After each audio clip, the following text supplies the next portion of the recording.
Hey Winxers, welcome to another tutorial. This time we'll cover up skin.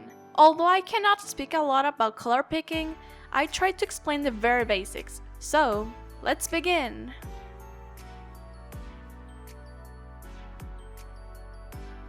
First, let's do the direction shade with a pen.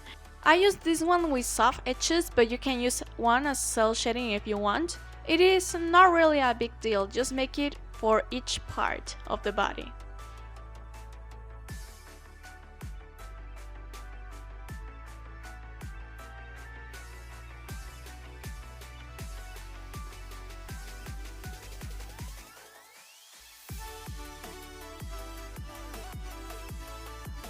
After that, blur it. More in large areas, for example the shade from joints won't blur as much. Remember to change its size depending on the size of the area you want to blur. The size of the blur is not something I have for sure. In my style, these are not as smooth as the ones in the official arts. Then for the highlights, on the face I use the pen and make this shape, which is like an arrow, and then I blur it. For the rest I use the airbrush. I do not paint the border, but rather between where the base color is and the shape begins to be seen, if you know what I mean. And that way it makes more depth. Finally, add a new layer for shadows. Using the airbrush, I shade this part between the eyes and the eyebrows, the nose and the neck, and let's say shadows produced by other objects like accessories. The further or softer the shadow is, the farther it is from that object.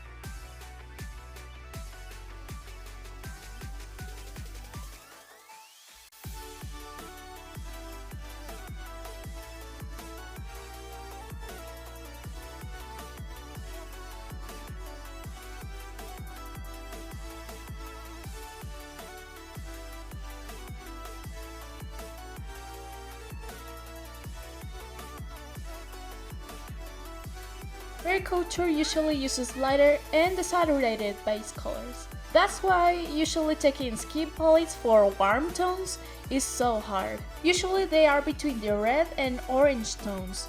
Shades will be slightly more saturated than the base color and more directed to red. As I said, it depends a lot on what skin tone the character you want to draw has. The cheeks are between red and violet tones, and they will always be darker than the skin color.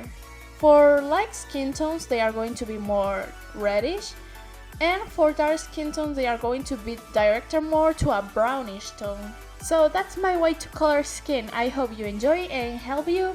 So nothing else to say so far. See you the next time, Winxers. Bye!